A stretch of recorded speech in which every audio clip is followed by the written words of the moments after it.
व्यापार जो है करते करते जो है इस इनके परिवार को सुंघनी साहू का परिवार बोला जाता था। और तंबाकू यानी सुंघनी एक होती है कि मतलब कि छोटी मतलब कि जो महीन तंबाकू होती है सुंघनी के तरीके से, मतलब सुंघनी एक तंबाकू का प्रकार है। तो उसी तंबाकू का व्यापार ये लोग क्या करते थे, जो कि यह साहू वर्ग से थे। साहू मतलब क्या होता है, बनिया, मतलब कि ये वैश्य थे। कौन, जयशंकर प्रसाद क्या थे, वैश्य थे, यानी कि वर्णाश्रम के हिसाब से देखा जाए तो यह क्या थे, तो ब्राह्मण नहीं थे, क्षत्रिय नहीं थे, तो क्या थे भाई, ये वैश्य थे। ठीक, ध्यान रखेंगे। इसीलिए व्यापार वगैरह कार्य किया करते थे। तो शुरुआत में बात किया, इनका परिवार क्या करता था, सुघनी नामक तंबाकू का व्यापार लोग किया करते थे। उसी से जो कुछ भी मिलता था उसी से अपना रोजी रोटी चलती थी। आगे बात की जाए, इनकी माता का क्या नाम था, एक बार सभी लोग बताएं फटाफट से। इनकी माता का क्या नाम था भाई, इनकी माता का क्या नाम था बताएं। तो इनकी माता का नाम क्या था, मुन्नी देवी। और पिता का क्या नाम था, माता का नाम क्या था भाई, मुन्नी देवी। माता का क्या नाम था इनके, मुन्नी देवी। ठीक है, इनकी माता का क्या नाम था, मुन्नी देवी। इनकी माता का नाम क्या था, मुन्नी देवी। पिता का नाम बताएं। इनके पिता का नाम था, आप सभी को पता होगा, एक मूवी देखी होगी आपने, अक्षय कुमार, सुनील शेट्टी, और किसकी है, बाबूराव की। बाबूराव क्या बोलते हैं उसका, क्या नाम, देवी प्रसाद। देवी प्रसाद घर पर हैं, नहीं, ये देवी प्रसाद। इनके पिताजी का क्या नाम था, देवी प्रसाद। जयशंकर प्रसाद जी के पिता का क्या नाम था, देवी प्रसाद। पिता का नाम देवी प्रसाद, माता का नाम मुन्नी देवी। परिवार क्या था भाई, सुघनी साहू परिवार। जन्म स्थान काशी। ठीक है, मृत्यु की बात की जाए 1937 ईस्वी में हुई। जन्म की बात की जाए कब हुआ, जन्म 1889 ईस्वी में हुआ। मात्र 48 वर्ष तक यह साहित्यकार, हिंदी की बात की जाए जो है प्रमुख साहित्यकार। एकांकी की बात की जाए तो प्रथम एकांकी इन्हीं की आती है। ठीक है, वैसे जो है प्रताप नारायण मिश्र को हिंदी का स्टील कहा जाता है एकांकी का, वो अलग बात है, वो चर्चा करेंगे जब उनके बारे में हम देखेंगे। हालांकि यहाँ पर बहुत सारी चीज़ें इन्होंने की है। छायावाद के जनक कहे जाते हैं गणपति चंद्रगुप्त और ईराचंद जोशी, इनको छायावाद का जनक कहते हैं। अभी मैं लिखवा दूंगा उसको भी, आप सभी लोग इसको पहले नोट डाउन करिएगा, सभी लोग इसको नोट डाउन कर लीजिएगा। पेशा इनका क्या था भाई, तो पेशा में आप क्या लिख सकते हो, पेशा में आप सीधे सीधे बता सकते हो जो चीज़ें हमने यहाँ पर बताई। ये क्या थे, जो है व्यापार वगैरह किया करते थे। क्या व्यापार, इनका पेशा क्या था, व्यापार वगैरह था। इनके परिवार का भी, तो इसको आप बता सकते हैं बड़े आसानी से, कोई दिक्कत की बात नहीं होनी चाहिए। नेक्स्ट, कितना पढ़े लिखे थे भाई, तो मुख्य रूप से बात की जाए प्रॉपर तरीके से तो कक्षा 8 जो है ये पढ़े लिखे थे, कक्षा 8 तक पढ़े थे। बाद में इनकी जो है तमाम प्रकार की शिक्षा होती है। अब इनके 3 गुरु हमारे सामने आते हैं, उन तीनों गुरुओं के बारे में चर्चा कर लेंगे हम। सबसे पहले इसको आप लोग नोट डाउन करिएगा, स्क्रीनशॉट लीजिए, फटाफट से स्क्रीनशॉट लीजिएगा। उसके बाद में हम इनके गुरुओं के बारे में चर्चा कर लें। गुरुओं के पहले इनके जो है उपनाम पर थोड़ा सा चर्चा करेंगे, इनके उपनाम कौन कौन से हैं। ठीक, इनके उपनाम पर चर्चा कर लेते हैं थोड़ा सा, कि इनको और क्या क्या कहा जाता है, इनको क्या क्या कहा जाता है, इसके बारे में थोड़ा सा हम जान लेते हैं। किसके बारे में भाई, जयशंकर प्रसाद जी के बारे में। कोई भी परीक्षा आप दे रहे हो, ध्यान रखेंगे, मैं फिर से बता रहा हूँ, बीए द्वितीय वर्ष की बात की जाए, बीए द्वितीय वर्ष पेपर 1, 2 दोनों की दृष्टि से महत्वपूर्ण जयशंकर प्रसाद जी के बारे में चर्चा हो रही है। बीए की दृष्टि से, एमए की दृष्टि से, टीजीटी, पीजीटी, नेट, जेआरएफ की दृष्टि से मोस्ट इंपॉर्टेंट लेक्चर है, ध्यान रखेंगे इतनी बात। अब हम बात करने जा रहे हैं किसके बारे में, तो इनके बचपन के नाम के बारे में। बचपन के नाम के बारे में बात की जाए तो इनके बचपन का नाम कौन कौन सा था, जयशंकर प्रसाद के बचपन के नाम। हेडिंग डालेंगे क्या, जयशंकर प्रसाद के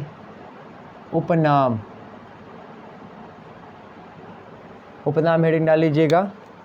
लिखेंगे भाई, क्या लिखेंगे इसमें, पहला उपनाम क्या है इनका, झारखंडी। पहला उपनाम क्या है भाई, झारखंडी। और झारखंडी जो उपनाम है इनका, यह इनको किसने कहा था, झारखंडी जो उपनाम है एक जो है मंदिर था, और इनकी झारखंडी लिख लेंगे, इनके बचपन का नाम था, इनके बचपन का नाम था, बचपन का नाम था झारखंडी। क्या था, इनके बचपन का नाम था।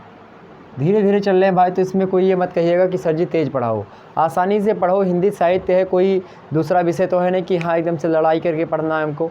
धीरे धीरे पढ़ें, आसानी से पढ़ें, ताकि आपको भी अच्छा लगे और मुझे भी अच्छा लगे। तो इनके बचपन का नाम क्या था, झारखंडी था। झारखंडी नाम इनका जो है क्यों पड़ा, तो इसका एक कारण भी है। ये जो है झारखंड में एक मंदिर है बैजनाथ जी का, तो उसी मंदिर में मनौती थी जो है इनके नाम की, तो यही नाम उनका रखा गया झारखंड में, तो ये झारखंडी नाम इनका रख दिया गया था। नेक्स्ट, दूसरा नाम इनका कौन सा है, दूसरा नाम है आधुनिक कविता का सुमेरु, इनको कहा जाता है। क्या कहा जाता है, दूसरा क्या कहा जाता है इनको, आधुनिक कविता का सुमेरु। आधुनिक कविता का सुमेरु, सुमेरु कहा जाता है।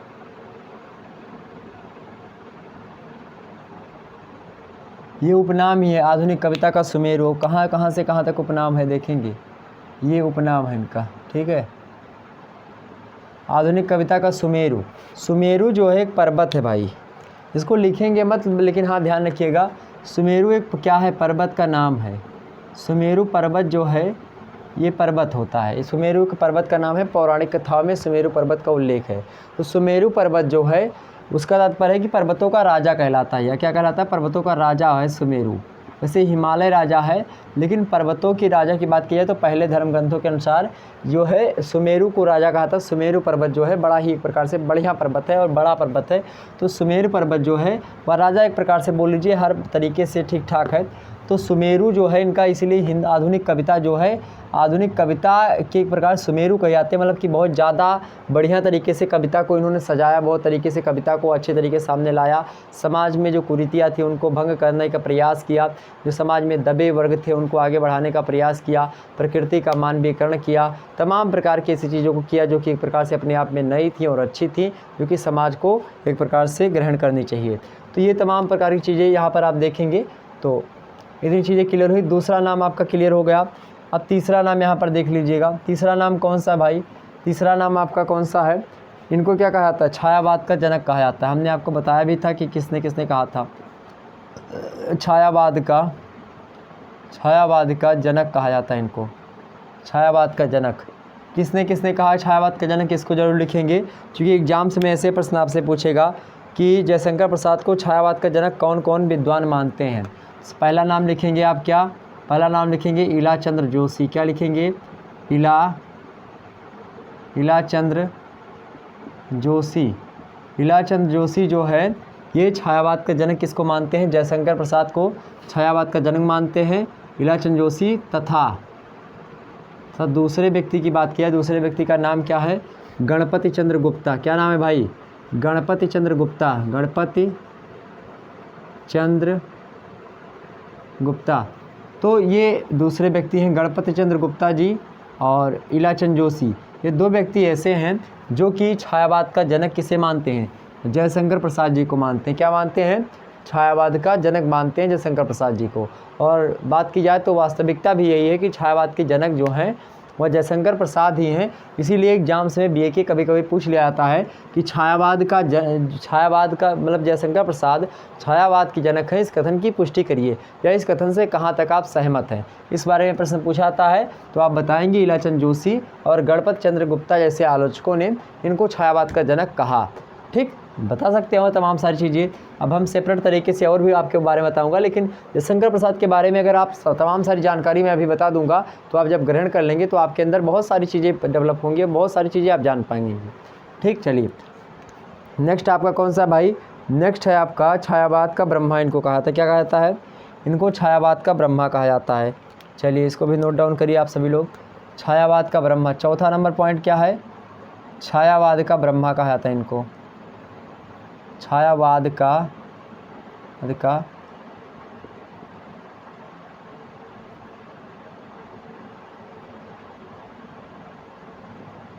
छायावाद का ब्रह्मा इनको कहा जाता है, किसको, जयशंकर प्रसाद को। और छायावाद का ब्रह्मा क्यों कहा जाता है, ब्रह्मा का मतलब क्या होता है, ब्रह्मा से तात्पर्य यहाँ पर किससे है भाई, जन्म देने से।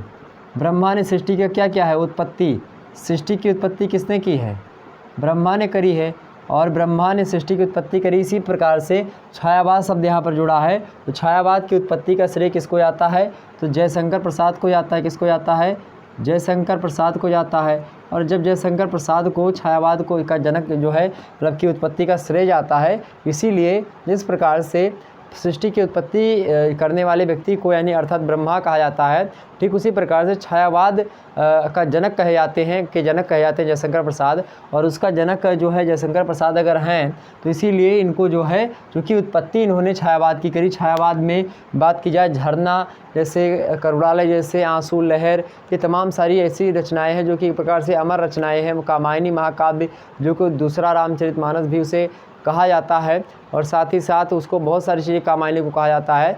ठीक है, तो हम बताएंगे उसके बारे में, तमाम सारी चीज़ें हैं, कभी कामायनी के बारे में चर्चा करेंगे। तो ये चूँकि जो है उत्पत्ति का कार्य है इसलिए इनको छायावाद का ब्रह्मा कहा जाता है। अब प्रश्न आपका यहाँ पर और जायज़ होता है कि विष्णु किसको कहा जाता है, तो जो है प्रसाद ये हो गए पंत निराला। तो पंत को यानी कि पंत समझते हैं ना, पंत मतलब क्या होता है, पंत यानी कि जो है सुमित्रानंदन पंत जी जो हैं, तो कौन है पंत, प्रसाद पंत निराला यानी कि ब्रह्मा विष्णु, ये विष्णु कहे जाते हैं, विष्णु कहते हैं। विष्णु भगवान देखते हैं हमेशा बहुत सुंदर स्वरूप धारण करके रहते हैं, तो वही पंत जो है प्रकृति का मानवीकरण बहुत अच्छे तरीके से करते हैं।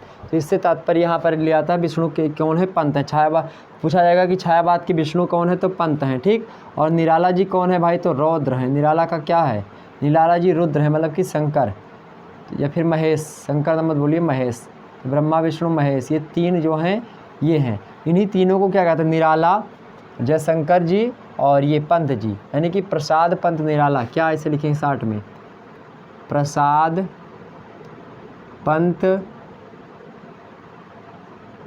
निराला। आपसे कभी कभी पूछ लिया जाता है एग्जाम से, प्रश्न एग्जाम की दृष्टि से ध्यान रखेंगे, आपसे प्रश्न पूछ लिया जाता है कि बृहत्त्रयी क्या है, तो बृहत्त्रयी में कौन से कवि शामिल है, तो बृहत्त्रयी जो होती है,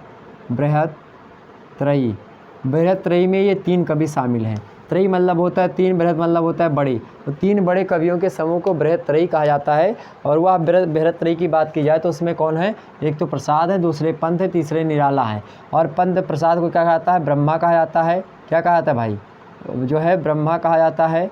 इनको क्या कहा जाता है, विष्णु कहा जाता है। ठीक है, और इनको क्या कहा जाता है, महेश कहा जाता है।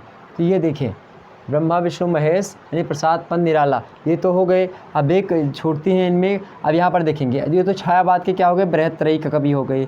अब बात की जाए कि छायावाद का जो प्रकार से स्तंभ, छायावाद के स्तंभ कौन कौन से हैं, तो छायावाद के स्तंभ में एक प्रकार से मैं थोड़ा सा यहाँ पर पॉइंट लिखेंगे। अभी ये पूरा नहीं हुआ है इनका जयशंकर प्रसाद का, लेकिन थोड़ा सा छायावाद के बारे में जान लीजिए क्योंकि प्रश्न पूछाता है। यहाँ पर देखेंगे छायावाद के 4 स्तंभ, छायावाद के कितने स्तंभ में पूछेगा, तो छायावाद के 4 स्तंभ हैं। छायावाद के जो 4 स्तंभ हैं उन 4 स्तंभों की बात की जाए तो पहले कौन है, प्रसाद और प्लस पंत प्लस निराला, मतलब कि अगर सीधे से लिखें कि बृहत्त्रयी, क्या लिख दें, बृहत्त्रयी प्लस क्या हो जाएगा, वर्मा जी। वर्मा मतलब क्या होता है, महादेवी वर्मा, महादेवी वर्मा। और महादेवी वर्मा जी जो हैं इनको क्या कहा जाता है, आधुनिक युग की मीरा। क्या कहा जाता है भाई, जो है महादेवी वर्मा को आधुनिक मीरा कहा जाता है, या आधुनिक युग की मीरा कहा जाता है। किसको, महादेवी वर्मा को। और साथ ही साथ जो है इनको छायावाद की दुर्गा, मतलब कि दुर्गा कहा जाता है। हिंदी साहित्य की दुर्गा, छायावाद की दुर्गा। दुर्गा कौन है भाई, महादेवी वर्मा जी दुर्गा हैं, मतलब कि दुर्गा जैसे। और ब्रह्मा विष्णु महेश कौन है, हमने बता दिया, प्रसाद पंत निराला है। तो इतनी चीज़ क्लियर हो गई। तो आपसे कोई भी प्रश्न एग्जाम से पूछा जाएगा तो आप बड़ी आसानी से कर लेंगे, कोई भी प्रश्न आपका छूटना नहीं चाहिए। तो हिंदी साहित्य अगर आप पढ़ रहे हैं जिसमें जयशंकर प्रसाद जी के बारे में पढ़ रहे हैं तो बड़ी ही जो है तारतम्यता से पढ़ें, बड़ी ही आसानी से पढ़ें। अब इसमें आपके बहुत सारे प्रश्न तैयार हो गए, एक बार फिर से देखेंगे। जयशंकर प्रसाद के उपनामों में झारखंडी इनका नाम है, जो कि बचपन का नाम इनके था। आधुनिक कविता की बात की जाए तो आधुनिक कविता का सुमेरु इनको कहा जाता है। जयशंकर प्रसाद को छायावाद का जनक कहा जाता है। किसने किसने कहा, इलाचंद जोशी ने कहा और गणपत चंद्र गुप्ता जी ने कहा। और यही सर्वमान्य मत है, छायावाद की जनक कौन है, यही है। और सबसे पहले छायावाद का प्रयोग किसने किया था, सबसे पहले जो छायावाद शब्द है यहाँ पर लिख दीजिए, चलिए लिख देते हैं। छायावाद का सबसे पहले प्रयोग, छायावाद का सर्वप्रथम प्रयोग, एग्जाम से प्रश्न पूछ ले तो बिल्कुल कर दीजिएगा। प्रथम प्रयोग, छायावाद का सर्वप्रथम प्रयोग किसने किया था भाई, छायावाद का प्रथम प्रयोग सबसे पहले किसने किया था, मुकुटधर पांडे, मुकुटधर पांडे जी ने किया था। बहुत सारे विद्वान मुकुटधर पांडे को ही छायावाद का जनक मान लेते हैं, लेकिन ये सही क्या है आपकी, जयशंकर प्रसाद ही छायावाद के जनक सुटेबल हैं, वही सही है। ठीक, मुकुटधर पांडे जी जो हैं, मुकुटधर पांडे ने सबसे पहले छायावाद नाम का एक निबंध लिखा था इन्होंने। ठीक है, हिंदी छायावाद या हिंदी में छायावाद, तो उसमें एक निबंध लिखा था इन्होंने क्या कहा था, इन्होंने छायावाद शब्द का सर्वप्रथम प्रयोग किया था, आलोचनात्मक दृष्टि से छायावाद का प्रयोग किया था अपनी निबंध में छायावाद का। ठीक, तो छायावाद का सर्वप्रथम प्रयोग आपसे पूछे तो किसने किया था, मुकुटधर पांडे जी ने किया था। ठीक, इतनी बातें क्लियर हो गई, इतनी बात क्लियर हुई मेरे प्यारे दोस्तों। एक बार स्क्रीनशॉट लीजिएगा सभी लोग, एक बार स्क्रीनशॉट ले लीजिएगा। ओके, सभी लोग स्क्रीनशॉट ले लीजिए इसका। उसके बाद में हम बात कर लेते थोड़ा सा, और 2 नाम बचे हुए हैं। भारतीय संस्कृति का पुनरुद्धारक कहा जाता है इनको, और कलाधर कहा जाता है। ठीक है, तो इसको हम अभी बता देते हैं आपको, इसका स्क्रीनशॉट हो गया होगा आपको। छायावाद का पुनरुद्धारक कहा जाता है इनको, क्या, छायावाद का पुनरुद्धारक कहा जाता है इनको। किसको कहा जाता है भाई छायावाद का पुनरुद्धारक, तो जयशंकर प्रसाद जी को कहा जाता है। 4 उपनाम आपने लिख लिया, 5वां उपनाम लिख लीजिए। छायावाद का पुनरुद्धारक, छायावाद का पुनरुद्धारक कहा जाता है, लिख लीजिए फटाफट से। छायावाद का पुनरुद्धारक कहा जाता है किसको, जयशंकर प्रसाद जी को। छायावाद का पुनरुद्धारक कहा जाता है। ओके, और कलाधर, दूसरा नाम इनका क्या है भाई, एक और कलाधर। कलाधर नाम से ये ब्रजभाषा में रचनाएं लिखा करते थे। ठीक है, जब छायावाद से पहले रचनाएं लिखा करते थे, किसके बारे में, छायावाद के बारे में रचनाएं लिखा करते थे। कैब कहाँ पर गिर गया भाई, भारतीय संस्कृति का क्या, पुनरुद्धारक, यहाँ पर लिखेंगे भारतीय संस्कृति का पुनरुद्धारक किसको कहा जाता है, लिखें सभी लोग, भारतीय संस्कृति का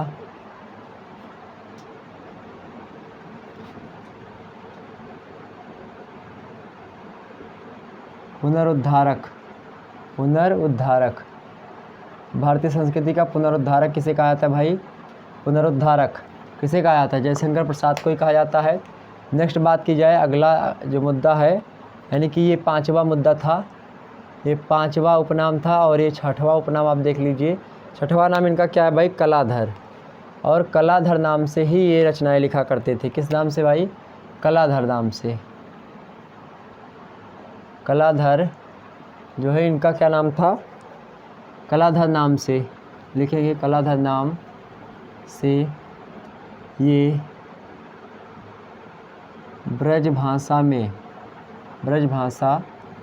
में रचनाएं लिखा करते थे। तो जो है ब्रजभाषा में बात की जाए तो कलाधर नाम से रचनाएं लिखा करते थे, कौन, जयशंकर प्रसाद। तो आपसे पूछा आता है कि जयशंकर प्रसाद का जो है, जयशंकर प्रसाद किस नाम से ब्रजभाषा में रचनाएं लिखते थे, तो किस नाम से लिखते थे मेरे भाई, किस नाम से लिखते थे जयशंकर प्रसाद बचपन में, मतलब सॉरी ब्रजभाषा में रचनाएं। ब्रजभाषा में इनकी बहुत सारी कविताएं हैं जो कि प्रकाशित हुई हैं। तो ब्रजभाषा में किस नाम से, कलाधर नाम से। भारतीय संस्कृति का पुनरुद्धारक किसे कहा जाता है, जयशंकर प्रसाद को कहा जाता है। ठीक, छायावाद का जनक किसे कहा जाता है, जयशंकर प्रसाद को कहा जाता है। छायावाद का ब्रह्मा किसे कहा जाता है, जयशंकर प्रसाद को ही कहा जाता है। यह बात ध्यान रखेंगे। इतनी चीज़ें आपकी क्लियर हो गई, इतनी चीज़ें क्लियर हो गई। चलिए आगे थोड़ा सा बढ़ते हैं, उनके गुरु के बारे में जान लेते हैं। इनके 3 गुरु थे, जयशंकर प्रसाद के 3 गुरु थे, और तीनों गुरुओं के बारे में जान लेते हैं कौन कौन से गुरु थे। एक तो भाई संस्कृत के गुरु थे, दूसरे अध्यात्म गुरु थे, और तीसरे इतिहास के गुरु थे। और जो है इनके तीनों गुरुओं के बारे में बता दूँ, ऐसे और भी गुरु थे, लेकिन मुख्य रूप से बात की जाए एग्जाम्स में जो पूछे जाने वाले हैं इनके गुरुओं की तरीके से आप हेडिंग डाल लीजिए फटाफट से। अगली हेडिंग आपकी क्या होगी, अगली हेडिंग आप सभी लोग डाल लीजिए। हेडिंग है आपकी जयशंकर प्रसाद के गुरु, शंकर प्रसाद के गुरु। फर्स्ट गुरु कौन है भाई आपके, पहले गुरु हैं मोहिनी लाल। क्या है, मोहिनी लाल। फर्स्ट गुरु इनके कौन है, मोहिनी लाल इनके कौन है भाई, फर्स्ट गुरु हैं। लिखेंगे पहले गुरु मोहिनी लाल। दूसरे गुरु कौन है इनके भाई, दूसरे गुरु हैं रसमय, रसमय। और तीसरे गुरु कौन है, दीनबंधु मिश्रा।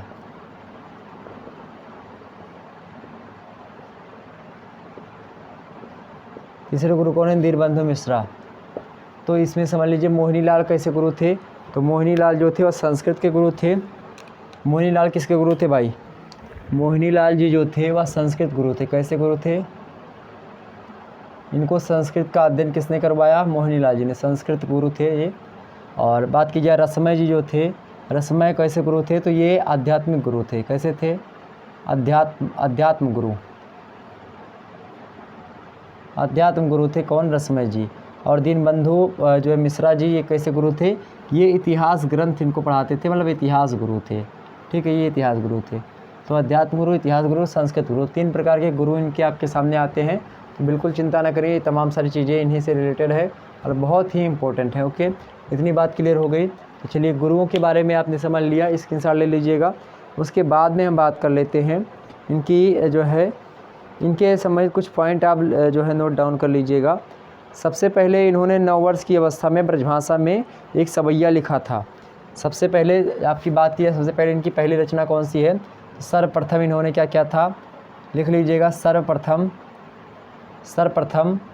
9 वर्ष की अवस्था में, 9 वर्ष की अवस्था में इन्होंने एक सवैया लिखा था। यह सवैया लिखकर अपने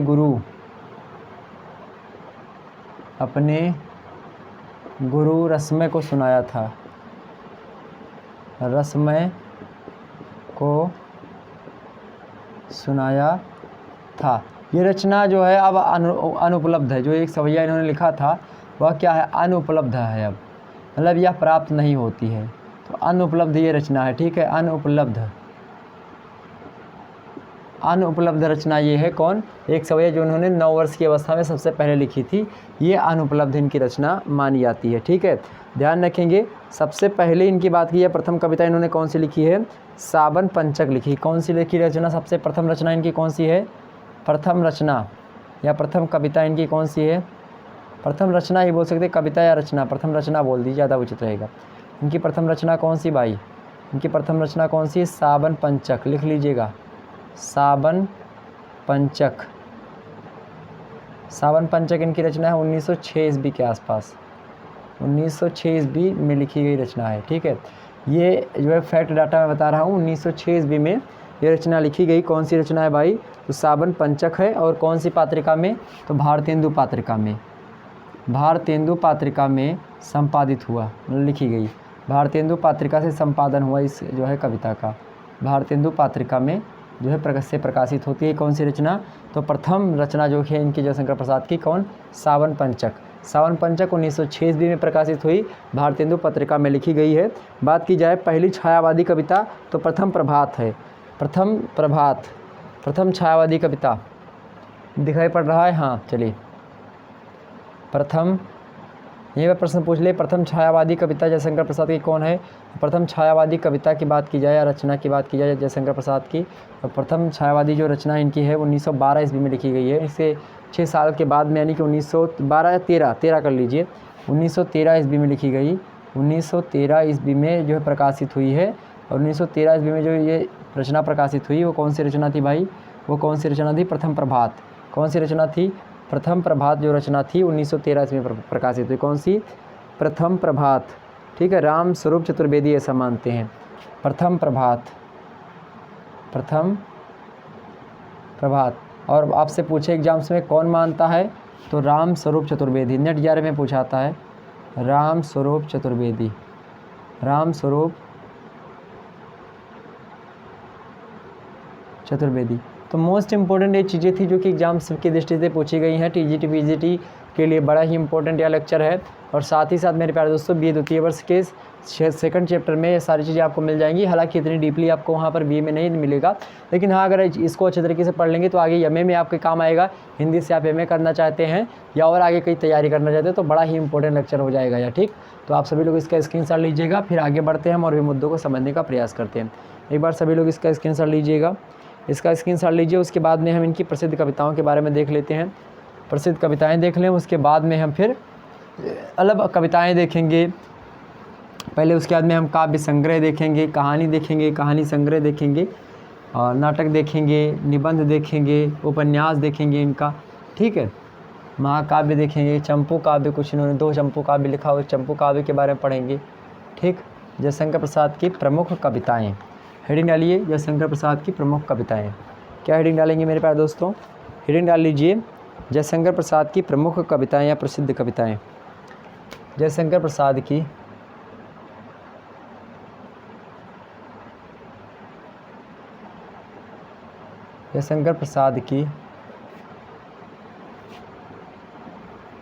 प्रसिद्ध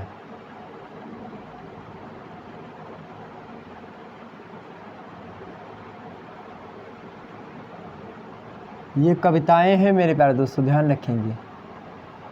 ये कविताएं मैं बता रहा हूँ, सबसे पहले 5 कविताएं इनकी हैं जो कि 1909 ईस्वी में ही प्रकाशित होती। किसमें? 1909 ईस्वी में ही प्रकाशित होती हैं। वह रचनाएं कौन कौन सी हैं देख लेते हैं। सबसे पहली रचना उर्वशी, कौन सी? उर्वशी। उर्वशी रचना जो है इनकी कब प्रकाशित होती भाई? उर्वशी रचना जो है इनकी वह 1909 ईस्वी में ही प्रकाशित होती है। ये पहली रचना इनकी मतलब कि प्रकार से पहली रचना नहीं, पहली रचना तो हमने बता ही दी आपको, जो है कि प्रथम प्रभात जो है इनकी छायावाद की पहली रचना है, और सावन पंचक जो है इनकी पहली जो है कविता है। ये कविता 1909 ईस्वी में प्रकाशित हुई है, और ध्यान रखेंगे इसका नाम क्या है? उर्वशी। दूसरी रचना इनकी कौन सी भाई? दूसरी रचना इनकी देख लीजिए, दूसरी रचना है वन मिलन। कौन सी है? वन मिलन।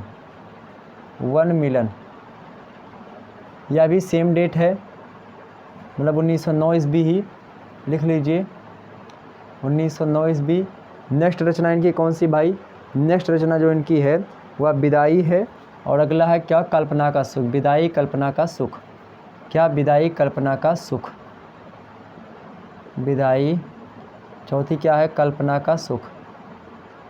कल्पना का सुख। 1909। ठीक। पांचवी कविता इनकी कौन सी है? पांचवी कविता इनकी है जो है नीरो प्रेम। कौन सी है? नीरो प्रेम है, ओके। ये भी किस में है? 1909 ईस्वी में ही है। तो ये 5 रचनाएं जो है इनकी 1909 ईस्वी में ही प्रकाशित होती हैं। मोस्ट इम्पोर्टेंट कविताएं हैं। नेक्स्ट जो इनकी कविता है अयोध्या सिंह जो है 1910 ईस्वी में अयोध्या का उद्धार। छठवीं कविता कौन सी है? अयोध्या का उद्धार। अयोध्या का उद्धार 1910 ईस्वी। और जो 7वीं इनकी रचना है उसका नाम क्या है? बब्रुवाहन। क्या? बब्रुवाहन। बब्रुवाहन जो इनकी रचना है वह भी 1911 ईस्वी के आसपास प्रकाशित हुई है। 1911, जी हाँ, 1911 ईस्वी में इसका प्रकाशन हुआ। 1911 ईस्वी में बब्रुवाहन का प्रकाशन हुआ। बब्रुवाहन ये रचना जो है एक प्रकार से बात की जाए काव्य है, और काव्य के साथ साथ ये चंपू काव्य भी है। क्या है? चंपू काव्य की श्रेणी में भी आएगा, अभी आगे चलकर लिखवा देंगे। चंपू काव्य भी, और उर्वशी भी आपका क्या है? चंपू काव्य ही है।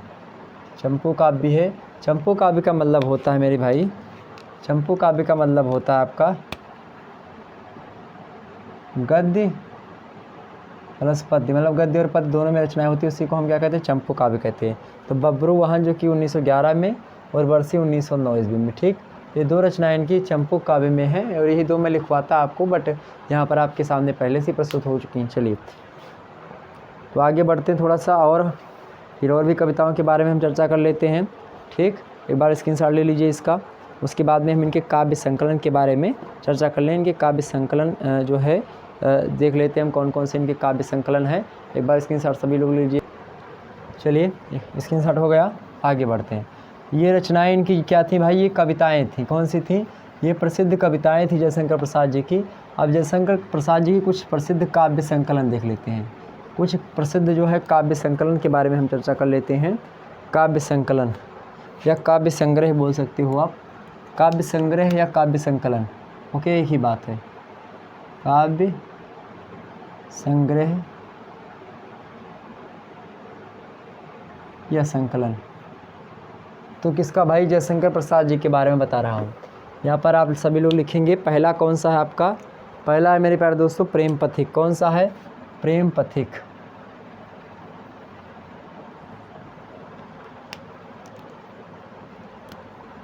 प्रेम पथिक, प्रेम पथिक। इसका प्रकाशन वर्ष बात की जाए तो 1905 ईस्वी। लेकिन पहले बात की जाए, पहले इसमें जब 1905 ईस्वी में प्रकाशित हुई थी, 1905 ईस्वी में जब यह प्रेम पथिक नाम का काव्य संग्रह प्रकाशित हुआ, तो इसमें अवधि बोल रहा हूँ, ब्रजभाषा और साथ ही साथ जो है ब्रजभाषा के साथ साथ जो है खड़ी बोली, दोनों की जो कविताएं थी इस जो है काव्य संकलन में संकलित थी। लेकिन बाद में 1913 ईस्वी में इसे छांट दिया गया और जो है प्रेम पथिक जो है 1913 ईस्वी में फिर से प्रकाशन हुआ। उसका संशोधित जो है प्रकरणाएँ 1913 में आया और उस प्रेम पथिक में जो है केवल और केवल खड़ी बोली की रचनाओं को रखा गया। तो 1913 ईस्वी में, तो कभी कभी आपका प्रकाशन वर्ष जो होगा ये 1913 आपको मिले तो 1913 लगाइएगा, ठीक। 1913 जब आपसे नहीं मिले तो वो लगाइएगा, चूँकि पहला काव्य संग्रह पूछे। जयशंकर प्रसाद का प्रथम काव्य संग्रह है, ये प्रथम काव्य संग्रह है। आपसे एग्जाम से पूछेगा जयशंकर प्रसाद का प्रथम काव्य संग्रह कौन सा है, तो प्रेम पथिक है। प्रकाशन वर्ष पहले कब हुआ, 1905 ईस्वी में। तब इसमें ब्रजभाषा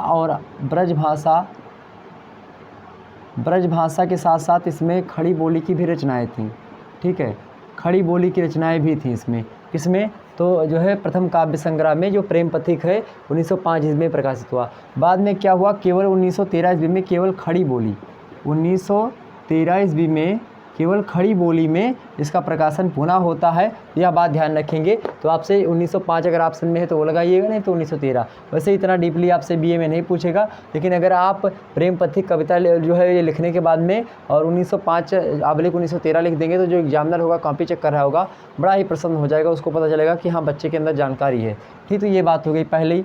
दूसरी रचना इनकी आप देख लीजिए, दूसरी जो काव्य संकलन है इनका जयशंकर प्रसाद जी का, नोट डाउन करते हुए चलिए। दूसरा काव्य संग्रह जो इनका है उसका नाम क्या है, करुणालय। क्या भाई, करुणालय।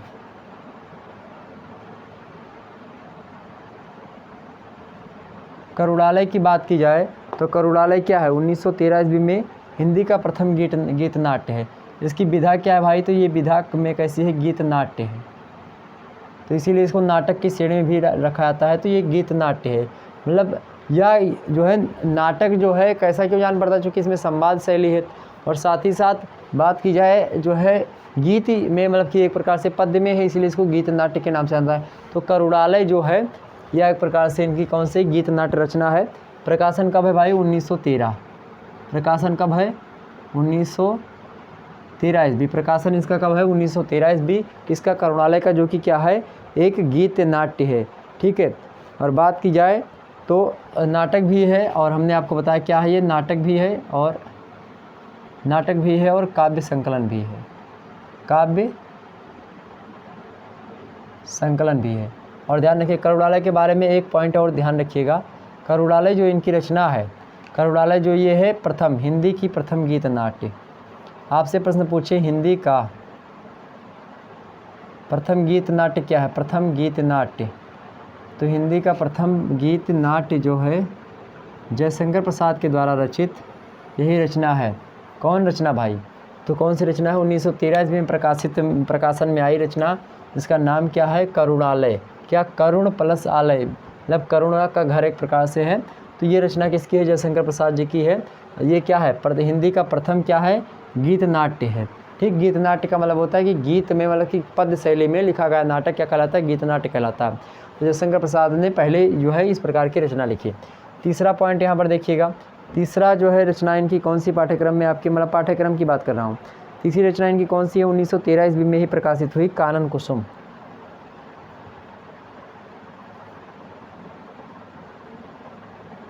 कानन कुसुम जो है 1913 में प्रकाशित हुई। नेक्स्ट जो चौथी इनकी रचना अगर बात की जाए तो चौथी रचना इनकी कौन सी भाई, महाराणा का महत्व, 1914।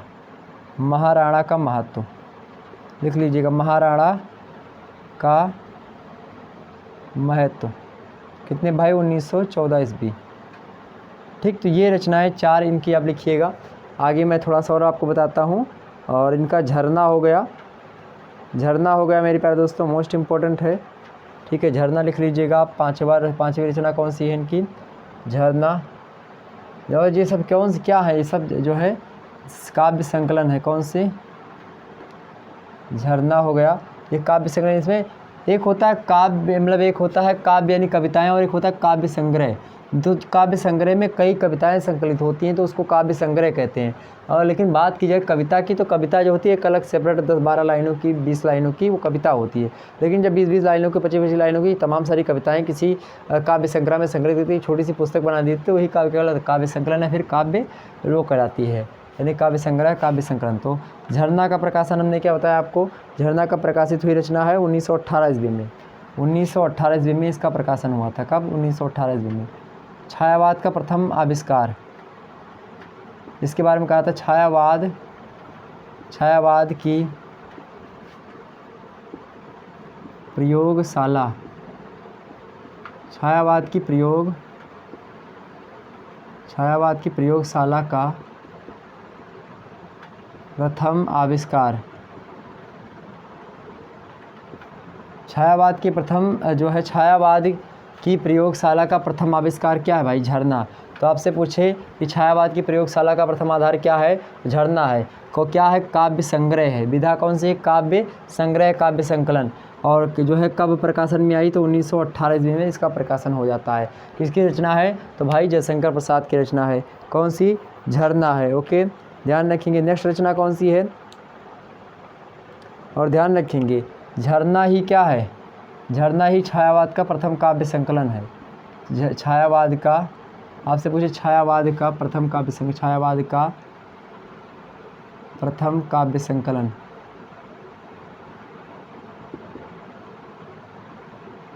छायावाद का प्रथम काव्य संकलन भी कौन है? झरना ही है, जो कि 1918 ईस्वी में लिखा गया। किसके द्वारा? जयशंकर प्रसाद के द्वारा। छायावाद की समय सीमा कितनी भाई? 1918 ईस्वी से लेकर के 1936 ईस्वी तक क्या है? छायावाद ही। ठीक, ध्यान रखेंगे छायावाद की समय सीमा यही है। ओके, 1918 से 1936 तक का तक जो है किसने बताया यह बात? नगरीय पचाड़ी सभा के द्वारा बताया गया है ये। ठीक, यही इम्पोर्टेंट है, ये छायावाद की समय सीमा है। छायावाद की समय सीमा, जो पॉइंट लिखने लायक हो उसको लिख लीजिए, जो आपको एक प्रकार से अच्छी लगी वो लिख लीजिए। वीडियो अगर पसंद आए तो इसको लाइक ज़रूर करिए और शेयर ज़रूर करिएगा। ओके, धन्यवाद आप सभी का।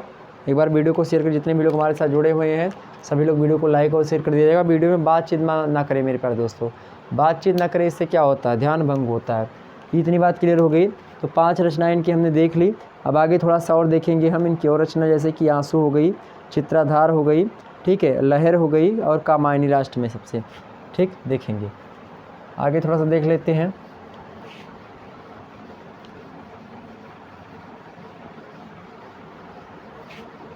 क्या देखेंगे हम? चित्राधार देखेंगे।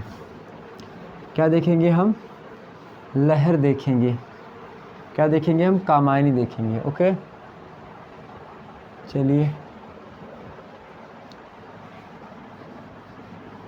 5 रचनाएं हमने आपके मतलब इनकी बता दी, जयशंकर प्रसाद जी की। नेक्स्ट रचना कौन सी भाई? आंसू है। कौन सी रचना है इनकी? सॉरी, पहले चित्राधार लिख लीजिए आप। 6वीं रचना कौन सी है इनकी? चित्राधार है। और कब है चित्राधार? कब? 1918 ईस्वी के आसपास।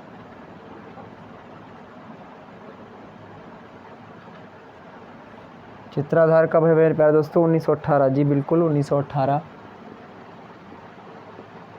बात की जाए 7वां कौन सा है आपका? 7वां आंसू है आपका। आंसू कब है? 1925 में। 1925 ईस्वी में आंसू जो है यह एक क्या है? काव्य संग्रह है। आंसू की बात की जाए तो हिंदी साहित्य का मेघदूत, या हिंदी का मेघदूत किस रचना को कहा जाता है? हिंदी का मेघदूत कहा जाता है। तो हिंदी की किस रचना को मतलब मेघदूत कहा जाता है? मेघ मतलब होता है बादल, दूत मतलब होता है कि एक प्रकार से बात की है मतलब दूत बना करके बादल, मतलब ये ज़्यादा रोने वाली जो है रचना इसमें आंसू। तो आंसू एक ऐसी रचना जिसमें एक प्रकार से करुण रस है, साथ ही साथ अब देखेंगे तो बड़ी ही एक प्रकार से मार्मिक रचना है।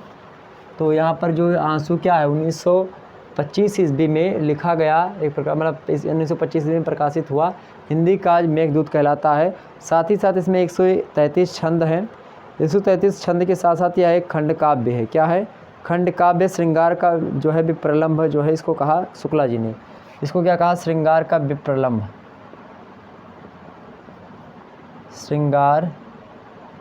श्रृंगार का विप्रलंभ।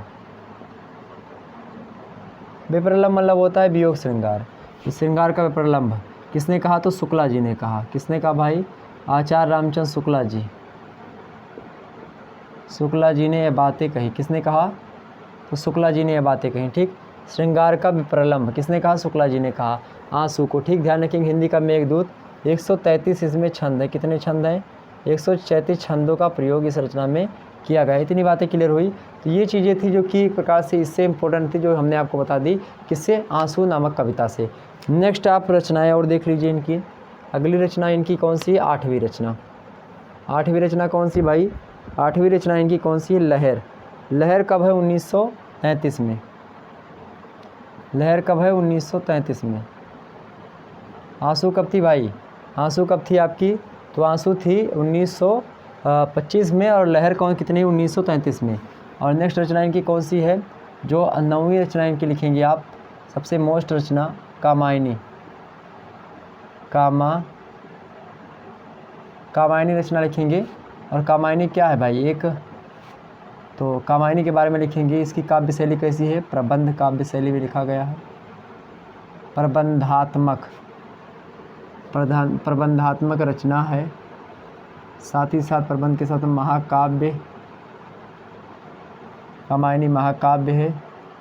इसमें बात की जाए तो कामायनी जो लिखी गई है, इसमें क्या लिखा गया है? मतलब कि एक कामायनी की अगर कथा मैं बताना चाहूँ, इसमें श्रद्धा और मनु होते हैं। एक प्रकार सबसे शुरुआत में क्या होता है कि जो प्रकृति होती है या नश्वर होती है, मतलब प्रकृति जो है अजर मतलब नश्वर है, मतलब कि नैनम छिदन शस्त्राणी नैनम दहति पावका न चैनम क्लेदन्ति आपो न सो सहित मारुता। मतलब आत्मा तो अजर अमर है, लेकिन जो शरीर है या क्या है मतलब एक प्रकार से क्या है भाई? तो ये नश्वर है, मतलब ख़त्म हो जाता है इसका। तो क्या हुआ? प्रकृति जो होती है, समझिए, प्रकृति जो होती है अगर उसके अनुकूल आप कार्य करेंगे तो प्रकृति आपको जीने मतलब जागने देगी, मतलब आप ठीक ठाक से रहें। मतलब लेकिन अगर हुआ कुछ ऐसा कि प्रकृति के खिलाफ आप चले जाएं, प्रकृति के खिलाफ आप चले जाएं और प्रकृति के नियमों का उल्लंघन करें बार बार, उससे क्या होगा? प्रकृति रुष्ट हो जाएगी। और जब प्रकृति रुष्ट हो जाएगी तो अपना कोप दिखाएगी। और वही हुआ कि सभी लोग, राजा महाराजा प्रजा सभी लोग क्या हुए? भोग विलास में डूब गए। और जब ये सभी लोग भोग विलास में डूब जाते हैं तो प्रकृति क्या कर देती है? प्रकृति पूरा निरसन कर देती, इलिमिनेशन कर देती है, और समस्त जो है भूमंडल नष्ट हो जाता है, सब जगह पानी पानी हो जाता है। ऐसे में एक व्यक्ति बचता है जिसका नाम क्या है? मनु। और वह मनु नाम का व्यक्ति जो है वह कहाँ पर जाता है? मनु नाम का व्यक्ति जो है वह हिमालय की चोटियों पर जाकर के बैठ जाता है, ऊंचाइयों पर, और वहाँ पर बैठने के बाद में वही जल राशि को देखता है। ठीक है। और एक प्रकार से सोचता है, विचार विमर्श करता रहता है। साथ ही साथ क्या होता है? उनको वहीं पर जो है श्रद्धा मिल जाती है, और श्रद्धा से जो है धीरे धीरे क्या होता है? उनका विवाह हो जाता है। विवाह के बाद में क्या हो जाता है? उनके शादी हो जाती है। शादी होने के बाद में, मतलब विवाह शादी एक ही बात है, शादी हो गई उनकी श्रद्धा और मनु की। और श्रद्धा मनु की जब शादी हो जाती है, दोनों में बहुत गहरा प्रेम है, और दोनों लोगों ने एक प्रकार से तमाम सारी चीज़ें करी। उसके बाद में क्या हुआ? एक उनको पुत्र रत्न की प्राप्ति हुई। अब जब पुत्र उनको प्राप्ति हो जाती श्रद्धा और मनु को, तो पुत्र प्राप्ति के बाद में होता क्या है? जो मनु होता है वह सोचता है कि ये बच्चा जो होगा, मतलब कि जो लड़का हुआ, वो लड़का जो है एक प्रकार से वो मनु सोचते हैं कि यह एक प्रकार से मेरे प्रेम में बाधा उत्पन्न करेगा, मतलब कि यह प्रेम मेरा बट गया, जो है श्रद्धा से कहने लगे मनु। अब श्रद्धा इतने में क्या कही कि तो आज जो है ऐसी, मतलब दोनों में क्या हुआ? बात विमर्श हो गई। तो जो मनु होते हैं वह श्रद्धा को छोड़ करके वो हिमालय पर्वत पर और आगे बढ़ जाते हैं। आगे जाते हैं, उनको आगे क्या मिलता है भाई? वो आगे जाते हैं, एक जो है कोई गांव मिलता है, पता नहीं उसका नाम क्या था, मुझे ध्यान नहीं आ रहा है। तो एक जगह पर जाते हैं तो वहाँ पर क्या मिलती है? ईड़ा मिलती हैं। ठीक है। श्रद्धा मनु ये है, और वहाँ पर कौन मिल जाती है? ईड़ा मिल जाती है। तो ईड़ा क्या होता है, ईड़ा से प्रेम, दोनों लोग फिर ईड़ा से प्रेम करते हैं, वहाँ से फिर क्या होता है उन पर आसक्ति, मतलब हो जाते हैं, वहाँ से मार पीट करके तमाम प्रकार से भगाए जाते हैं, फिर ये कहीं पर अलग चले जाते हैं। इसी प्रकार से कहानी है। लास्ट में क्या होता है, ईड़ा श्रद्धा सभी लोग उसके पुत्र जो है मनु के साथ मतलब जाते हैं आनंद सर्ग से इस जो है काव्य रचना की क्या होती है, जो कामायनी महाकाव्य, इसका अंत होता है और सुखद अंत है उसका। ठीक, तो एक प्रकार से बात की जाए, मतलब एक प्रकार से प्रबंधात्मक शैली में लिखा गया सुखद अंत है, और साथ ही साथ शांत रस में इसका अंत होता है। शांत रस में, शांत रस प्रधान रचना है। कैसी रचना है, तो शांत रस प्रधान रचना है। कामायनी कैसी रचना है, शांत रस प्रधान रचना है कामायनी। और ध्यान रखेंगे इसमें कौन सा है, त्रोटक छंद है। कौन सा छंद है भाई, बात की है छंद की, तो त्रोटक छंद का प्रयोग है। त्रोटक छंद की प्रधानता, शांत रस की भी प्रधानता है। बात की इसमें बात की जाए तो ये जो है नारी के प्रति सहानुभूति, नारी के प्रति सहानुभूति, नारी की महत्ता,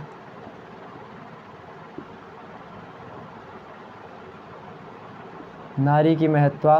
कहा गया नारी तुम केवल श्रद्धा हो, विश्वास रजत नग पकतल में, नीर स्रोत सी बहा करो जीवन के सुंदर समतल में, या नीर स्रोत सी बहा करो या फिर पीयूष स्रोत सी बहा करो जीवन के सुंदर समतल में।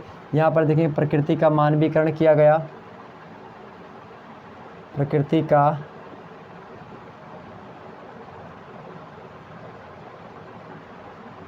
का मानवीकरण भी किया गया है। कई प्रकार से चीज़ें यहाँ पर बताई गई कामायनी के बारे में। और जब भी आपसे पूछे कि जयशंकर प्रसाद की विशेषताएं, तो जो है ये शांत रस में रचना अधिक मात्रा में लिखते थे। नारी के प्रति सहानुभूति बिल्कुल है, नारी के प्रति नारी की महत्ता भी है, और प्रकृति का मानवीकरण भी है, और इनकी रचनाओं में समन्वय भी आपको मिलेगा। क्या मिलेगा, समन्वय। समन्वय इनकी रचनाओं में आपको मिलेगा। क्या, समन्वयात्मकता मिलेगी। ठीक है, समन्वयात्मकता। ठीक, यहाँ पर कामायनी का जो प्रकाशन वर्ष हमने नहीं लिखा था 1935 ईस्वी में इसका प्रकाशन वर्ष है। कब है, 1935 ईस्वी में कामायनी नामक रचना का प्रकाशन होता है, ध्यान रखेंगे। और किसने लिखा, तो जयशंकर प्रसाद जी ने लिखा। कामायनी कैसी है, तो महाकाव्य है प्रबंधात्मक शैली में। प्रबंध काव्य मतलब कि एक ही व्यक्ति के बारे में जो है चीज़ें बंधी उसी के बारे में बताई जाती है। प्रमुख पात्र के रूप में बात की जाए तो श्रद्धा मनु। इसमें कितने सर्ग हैं, तो भाई 15 सर्ग हैं। कितने सर्ग हैं, 15 सर्ग हैं। 15 सर्गों के नाम आपको सीरियल से लिख दूंगा, तो कभी कभी एग्जाम से प्रश्न पूछे आते हैं। ठीक, ये तमाम सारी चीज़ें थी किसके बारे में, तो ये तमाम सारी चीज़ें थी कामायनी के बारे में। एक बार सभी लोग स्क्रीनशॉट लेने का प्रयास करेंगे। तो कामायनी के बारे में हमने आपको तमाम सारी बातें बता दी विस्तार से कामायनी के बारे में। उसके बाद में हम फिर नाटक के बारे में चर्चा कर लेंगे, कुछ और तमाम सारे मुद्दों के बारे में हम देख लेंगे। ठीक है, कामायनी की ये जो है सर्ग जो है यहाँ पर, उसके बाद में थोड़ा सा बात कर लेते हैं 15 सर्ग कौन कौन से हैं। फिर उसके बाद में हम थोड़ा सा और रचनाओं के बारे में देखने का प्रयास करते हैं। ठीक है, चलिए देख लेते हैं हम जो है इसके सर्ग कौन कौन से हैं। ये थे आपके क्या प्रसिद्ध काव्य संग्रह। अभी और भी रचनाएं, कहानी वगैरह इनकी हैं, उपन्यास हैं। ठीक है, तो उसको भी देख लेते हैं। बिल्कुल चिंता ना करें आप सभी लोग, सारा मुद्दा क्लियर कर देंगे आज ही। सारी रचनाएं इनकी देख लेंगे, मोस्ट जो कि एग्जाम से पूछी आती हैं।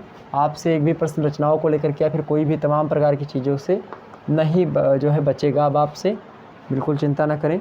अब कामायनी के सर्ग को लिख लीजिएगा, कामायनी के सर्ग।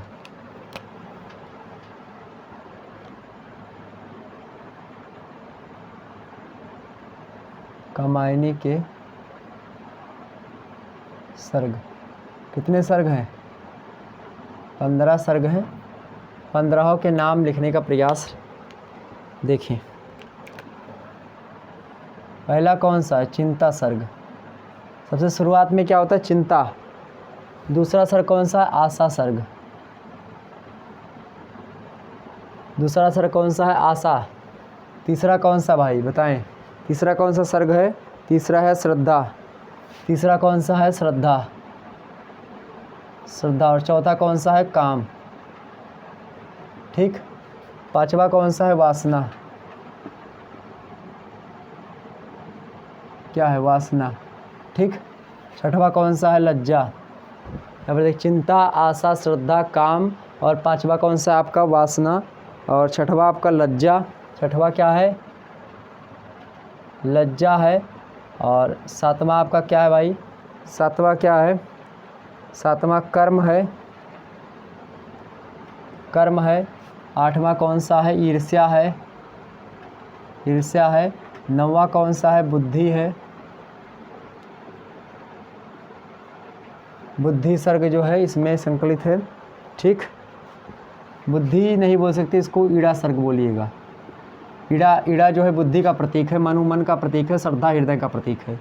ईड़ा जो है ईड़ा सर्ग, ये ईड़ा सर्ग है। ठीक, ईड़ा सर्ग जो है मतलब ईड़ा जो है जो पात्र इसकी जो है नारी पात्रिका है। ईड़ा किसका है? बुद्धि का प्रतीक है।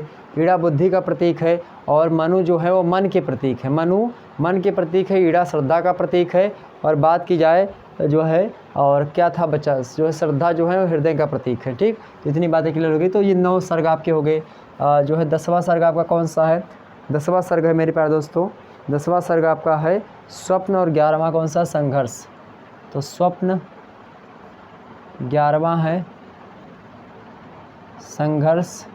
और जो है 12वां सर्ग जो है शायद 12वें सर्ग की अगर बात की जाए तो 12वां सर्ग जो है आपका कौन सा पड़ेगा? निर्वेद। 12वां सर्ग कौन सा पड़ेगा? निर्वेद। और 13वां दर्शन पड़ेगा आपका, दर्शन। 14वां आपका क्या पड़ेगा? रहस्य पड़ेगा,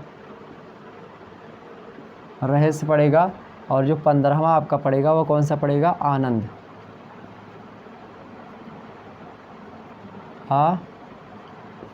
आनंद सर्ग।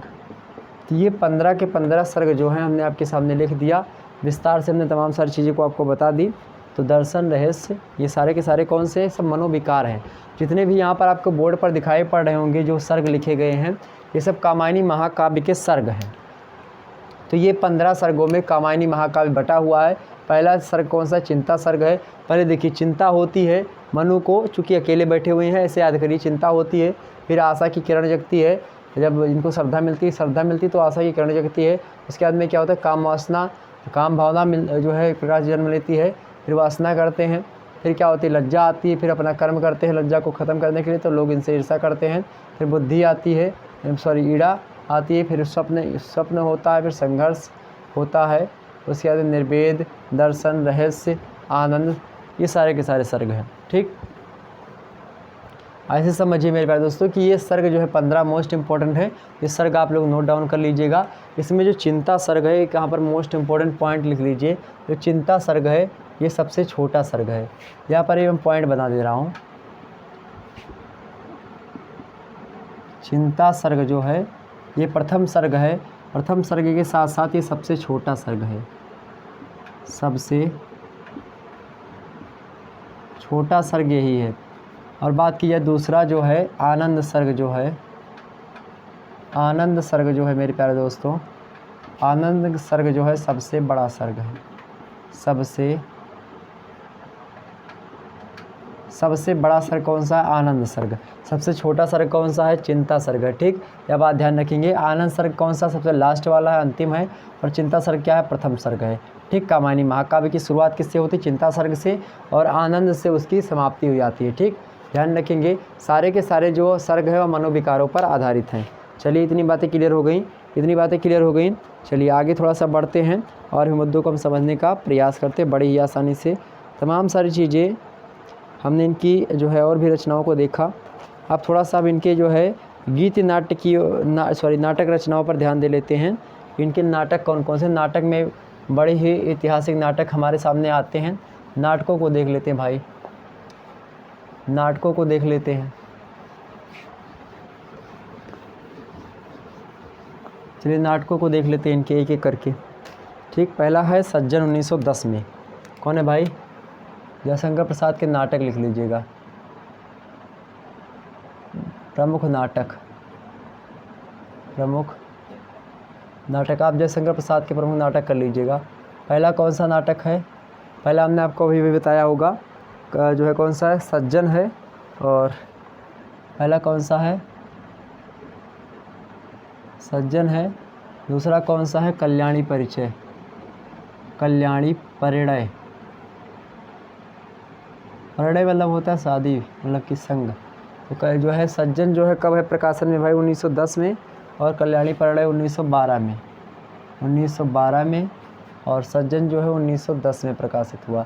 ये दो आपने के सामने लिखे गए हैं कल्याणी। और ये सज्जन जो है ये पहला नाटक है किसका, ये पहला नाटक है मेरे प्यारे दोस्तों किसका, जयशंकर प्रसाद का। ये क्या है, प्रथम नाटक है, प्रथम नाटक जयशंकर प्रसाद का प्रथम नाटक कौन सा है, सज्जन नाटक है। ठीक, ध्यान रखेंगे। नेक्स्ट है करुणालय और प्रायश्चित, कौन सा है, तीसरा कौन सा है, करुणालय और प्रायश्चित। तीसरा देखेंगे करुणालय, करुणालय 1913 हमने आपको बताया था, 1913। और कौन सा है, चौथा कौन सा है, प्रायश्चित। प्रायश्चित भी किस में है, 1913 ईस्वी में है। और करुणालय क्या हमने बताया था, नाटक भी है और गीत नाट्य भी है, यानी कि इसको हमने काव्य संग्रह में भी आपको लिखवाया होगा और हमने इसमें भी लिखवाया। तो चूँकि यह क्या है, चूँकि करुणालय जो है 1913 में जो प्रकाशित हुआ, यह गीति नाट्य है, अर्थात जो है एक प्रकार से बात की जाए मतलब गीतों में लिखा गया नाटक है, तो इसीलिए इसको गीति नाट्य कहा जाता है।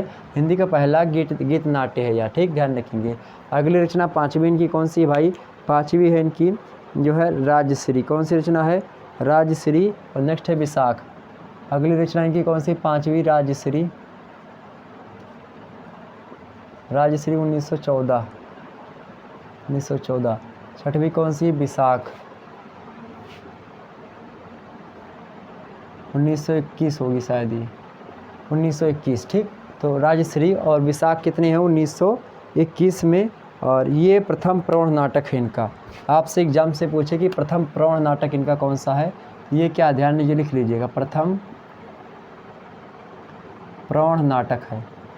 प्रौढ़ मतलब कि तब ये नाटक जो शैली लिखी गई, जो इस सज्जन वगैरह है नाटक में उतनी ज़्यादा इनको ख्याति प्राप्त नहीं हुई है, उतनी यादें अच्छे तरीके से नाटक ये नहीं इतना अच्छे तरीके से ये, इसमें एक प्रकार से नाटकीय मंच आपको यहाँ पर दिखाई पड़ेगा विशाख में। ये एक प्रकार से इनका क्या है, प्रौढ़ नाटक की श्रेणी में रखा जाता है, मतलब कि ठीक ठाक नाटक है, यहाँ पर देख लीजिए ये।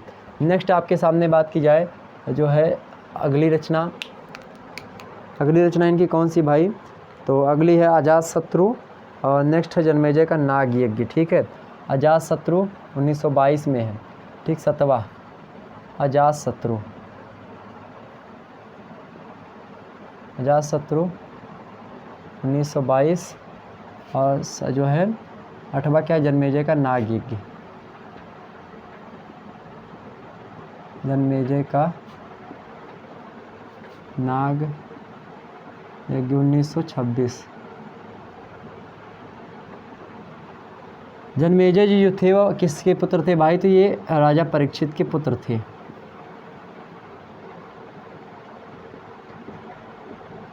परीक्षित के पुत्र थे, ये लिख नहीं पाए सही से, ये राजा परीक्षित के कौन थे, पुत्र थे।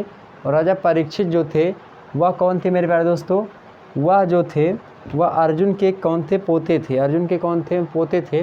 ध्यान रखेंगे कौन राजा जो है, जो अर्जुन के लड़के थे उनका क्या नाम था, अभिमन्यु। अभिमन्यु का जो विवाह हुआ था वह उत्तरा से हुआ था, उत्तरा के गर्भ से राजा परीक्षित का जन्म हुआ था। राजा परीक्षित जो थे उनके लड़के कौन थे, जन्मेजय। जब राजा परीक्षित को तक्षक जो नाग होता डस लेता है, उसके बाद में यह नाग यज्ञ करवाता है और तमाम सारे ब्राह्मणों को बुला करके नाग यज्ञ करवाता है और सभी सांपों को यज्ञ में आहूत कर देता है, मतलब बुलाता है। ठीक, सभी सांप आकर के यज्ञ में गिरते हैं और सभी खत्म होते चले जाते हैं। तक्षक जो होता है जिसने इनके पिता परीक्षित को काटा था, तो उसने क्या किया, वह इंद्र के सिंहासन में जाकर के लपेट कर बैठ जाता है। होता क्या है कि ब्राह्मण लोग देखते हैं कि ये तो इंद्र के सिंहासन में बैठा हुआ है। फिर वहाँ से क्या होता है, वहाँ से मेरे प्यारे दोस्तों इंद्र के सिंहासन सहित ही जो है आवाहन का मंत्र बोल दिया जाता है और वहाँ से फिर एक प्रकार से जो है यह पधा जो है इंद्र का सिंहासन ही उड़ करके जो है आने लगता है यज्ञ में जो है आहूत होने के लिए। तब तक ब्रह्मा विष्णु महेश करके इसको समझा देते हैं जन्मेजय को और तमाम प्रकार की चीज़ें बताते हैं। तो ये चीज़ें इसमें बताई गई हैं जन्मेजय का नाग यज्ञ, जो कि एक प्रकार से पौराणिक कथाओं पर आधारित है। 8वां नाटक इनका हो गया जन्मेजय का नाग यज्ञ। नेक्स्ट है आपका कामना और स्कंदगुप्त। कौन सा है, कामना 9वां, स्कंदगुप्त 9वां कौन सा है, कामना। कामना कब है मेरे प्यारे दोस्तों, कामना 1927 में है, 27। और स्कंदगुप्त 10वां कौन सा है, स्कंदगुप्त। स्कंदगुप्त 1928 में है, 1928 ईस्वी में है स्कंदगुप्त। ये सब रचनाएं इंपॉर्टेंट है। नेक्स्ट रचनाओं की बात की जाए अगर इनकी, तो एक घूंट है और चंद्रगुप्त है। कौन सी? एक घूंट और चंद्रगुप्त। एक घूंट 1929 में है, और जो है इनकी अगली रचना कौन सी है? जो है हमने क्या बताया था, अगली रचना इनकी कौन सी है? स्कंदगुप्त हो गया आपका, एक घूंट हो गया आपका, और उसके बाद में क्या है? चंद्रगुप्त है। ओके, चंद्रगुप्त 1931 में, चंद्रगुप्त 1931 में है।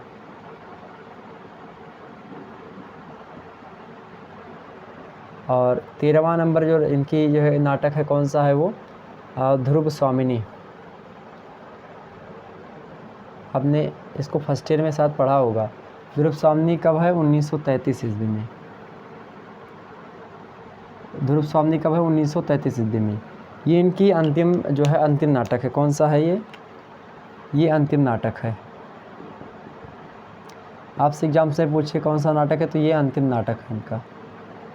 ठीक, क्या भाई? इनका अंतिम नाटक है। ध्रुव स्वामिनी कैसा नाटक है? 1933 में अंतिम नाटक है। इसको ध्रुव स्वामिनी आपके फर्स्ट ईयर के सिलेबस में भी शायद था, उसको आप सभी लोगों ने देखा होगा। ये था मेरे प्यारे दोस्तों कुछ आपके जयशंकर प्रसाद के नाटक, जो कि बड़े ही इंपॉर्टेंट थे, क्योंकि नाटक में इनको ख्याति प्राप्त हुई अधिक मात्रा में। पहला नाटक कौन सा? सज्जन है 1910 में, कल्याणी परडय 1912 में, करुणालय 1913 में, गीति नाट्य हिंदी का सर्वप्रथम। नेक्स्ट है प्रायश्चित आपका 1913 में, राजश्री 1914 में, विशाख नाटक 1921 में, प्रथम प्रौढ़ नाटक है यह, अजातशत्रु 1922 में, जन्मेजय का नायक 1926 में, कामना 1927, स्कंदगुप्त 1928, एक घूंट 1929, चंद्रगुप्त जो है नाटक जो है 1931, और ध्रुव स्वामिनी जो है यह 1933 ईस्वी में अंतिम नाटक है।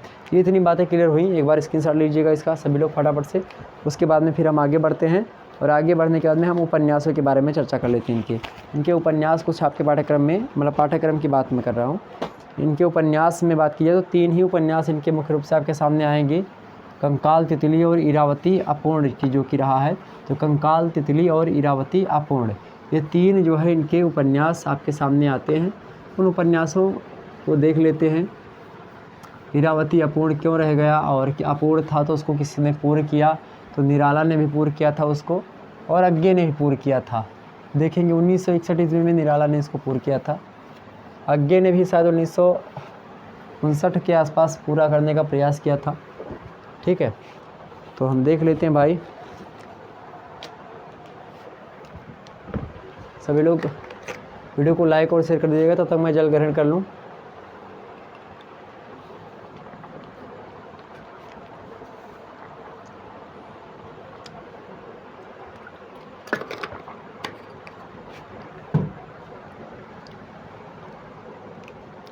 सबसे पहले क्या है,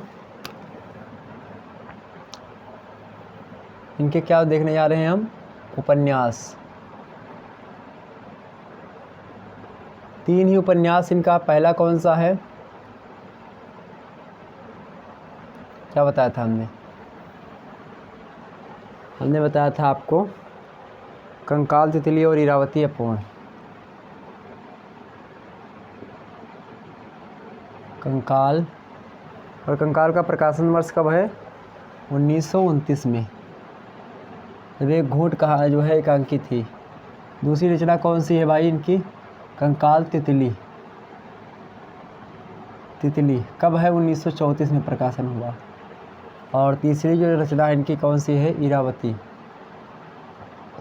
इरावती जो है यह कैसी है भाई? अपूर्ण है, और चूँकि अपूर्ण है इसीलिए इसका प्रकाशन वर्ष नहीं हो सकता, क्योंकि प्रकाशन तभी होगा जब यह रचना पूर्ण होगी। बात की जाए तो इसका पूरा करने का काम किसने किया था? लिख लीजिएगा सभी लोग। इसको पूरा करने का काम किसने किया था? अज्ञे ने किया था सबसे पहले निराला ने किया था 1961 ईस्वी में। 1961 ईस्वी में इसे मतलब इरावती को इसे पूरा किया था तथा अज्ञे ने भी इसको पूरा करने का प्रयास किया। अज्ञे ने भी पूरा किया था,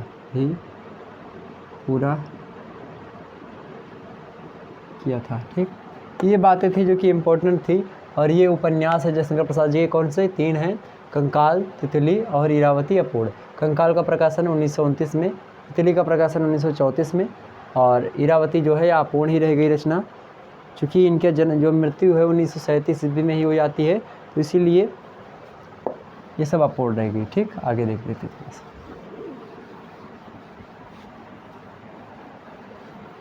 आगे और मुद्दों को देखने का प्रयास हम करते हैं।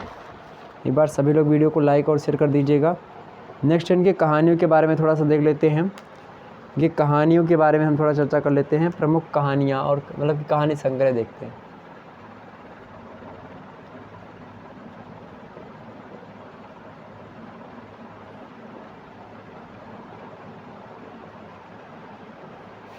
कहानियों की बात की जाए इनकी, तो जो है कहानियों की संख्या इनकी कितनी है, कितनी कहानियाँ इन्होंने लिखी है, तो 69 कहानियाँ, मतलब 69 कहानियाँ लगभग इन्होंने लिखी हैं अपने जीवन में।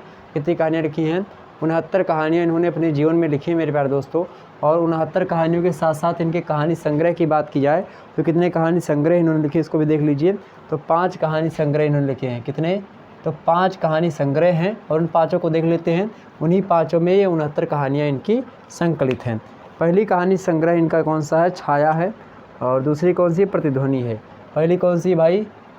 छाया। छाया का प्रकाशन कब हुआ? 1912 ईस्वी में। कब हुआ? 1912 ईस्वी में इसका प्रकाशन हुआ। दूसरी कौन सी? प्रतिध्वनि। प्रतिध्वनि। तीसरी रचना देख लेते हैं इसकी। तीसरी जो है वह कौन सी है मेरे प्यारे दोस्तों? आकाशदीप। कौन सी है? आकाशदीप। आकाशदीप 1929 ईस्वी में है। ये नहीं लिखा क्या? 1926 होगी ये, 1926। ओके। प्रतिध्वनि जो कहानी संग्रह 1926 है। जो चौथी कहानी संग्रह बात की जाए, चौथी कहानी संग्रह इनकी कौन सी है? एक बार बताएं सभी लोग, कहानी संग्रह चौथा कौन सा है इनका? आंधी जो है, आंधी है। चौथा कौन सा? आंधी है। और उसके बाद में कौन सा है? इंद्रजाल है। चौथा क्या है? आंधी है। आंधी है। और आंधी जो है इसका प्रकाशन 1931। और बात की जाए पाँचवें कहानी संग्रह की, तो पाँचवा कहानी संग्रह इनका कौन सा है? आंधी। और उसके बाद में कौन सा क्या हो गया? छाया हो गया, प्रतिध्वनि हो गई, आकाशदीप हो गया, आंधी हो गया। कौन बच रहा है? इंद्रजाल बच रहा है। हाँ, इंद्रजाल बच रहा है। ठीक है, इंद्रजाल। इंद्रजाल। इंद्रजाल कब हुआ प्रकाशन? 1936 ईस्वी में। तो ये 5 कहानी संग्रह इनके पाठ्यक्रम में, मतलब जो है ये जो पाठ्यक्रम बोल रहा हूँ, ये 5 कहानी संग्रह इनके हैं। किसके? जयशंकर प्रसाद जी के, जो कि मोस्ट इम्पोर्टेंट हैं। इनको देख लीजिएगा। नेक्स्ट आपके इनके नाटक की बात की जाए, सॉरी निबंध संग्रह। नाटक तो हमने देख लिया। निबंध संग्रह में जो है काव्य कला व अन्य निबंध। काव्य कला व अन्य निबंध। दूसरा पॉइंट, निबंध की बात की जाए, निबंध संग्रह इनके कितने रहे? निबंध। निबंध देख लेते भाई। तो एक ही निबंध इनका है, कौन सा है? काव्य कला। काव्य कला व अन्य निबंध क्या है? काव्य कला व अन्य निबंध। प्रकाशन वर्ष कब है? 1936 ईस्वी। ठीक, ये इनका क्या है भाई? ये इनका निबंध है। एक ही निबंध जो है इनका प्रकाशन में आया है।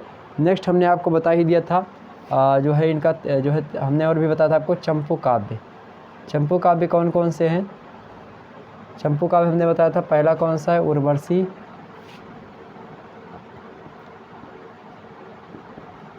उर्वशी है आपका, उर्वशी। और जो है दूसरा कौन सा है? बब्रुवाहन। ये 2 रचनाएं जो हैं ये चंपू काव्य है। ठीक है, प्रकाशन वर्ष आपको पता ही होगा। उर्वशी 1909 ईस्वी, बब्रुवाहन 1911। 1909, ये 1911। गद्य और पद्य में मिला करके लिखी गई रचनाओं को हम क्या कहते हैं?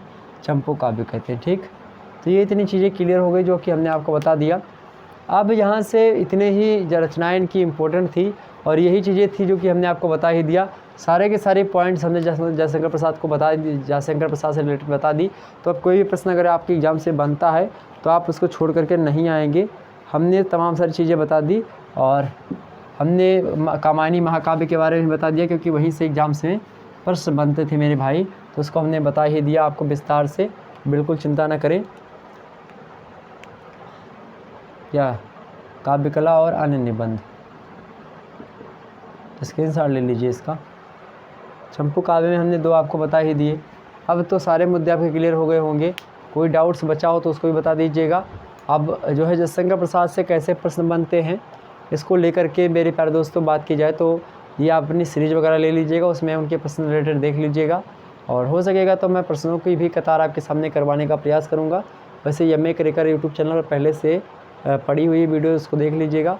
चलिए फिर मिलते हैं हम नेक्स्ट वीडियो में, तब तक के लिए जय हिंद जय भारत। आप सभी का बहुत बहुत धन्यवाद जुड़े रहने के लिए। चलिए बहुत देर तक आप लोगों ने साथ दिया।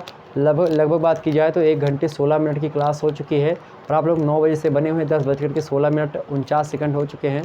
तो आप सभी लोगों का बहुत बहुत धन्यवाद मेरे प्यारे दोस्त जुड़े रहने के लिए। गुड नाइट सभी लोगों, गुड नाइट। और सभी लोग एकदम से चुस्त रहें, दुरुस्त रहें और वीडियो को लाइक और शेयर करते रहें। ओके, मज़ा आया क्लास में, मज़ा आया मेरे प्यारे दोस्तों। बिल्कुल एक बार सभी लोग वीडियो को शेयर कर दीजिएगा। मेहनत लगती है मेरे प्यारे दोस्तों, इतना डाटा कलेक्शन करने में बहुत ज़्यादा मेहनत पड़ती है, तो इसको आप सभी लोग लाइक और शेयर कर दीजिएगा। यह लेक्चर जो है BA द्वितीय वर्ष के छात्र छात्राओं के लिए इंपॉर्टेंट है, BA प्रथम वर्ष के लिए, BA तृतीय वर्ष के लिए इंपॉर्टेंट। प्रथम वर्ष के लिए उतना इंपॉर्टेंट नहीं जितना कि द्वितीय और तृतीय वर्ष के लिए इंपॉर्टेंट है, द्वितीय वर्ष के लिए इंपॉर्टेंट है, और TGT PGT के लिए इंपॉर्टेंट है, नेट JRF के लिए इंपॉर्टेंट है, सभी के लिए इंपॉर्टेंट है। ओके, चलिए फिर मिलते हैं नेक्स्ट वीडियो, तब तक के लिए जय हिंद जय भारत। धन्यवाद आप सभी का। Good night, all of you. Good night, जय हिंद जय हिंद।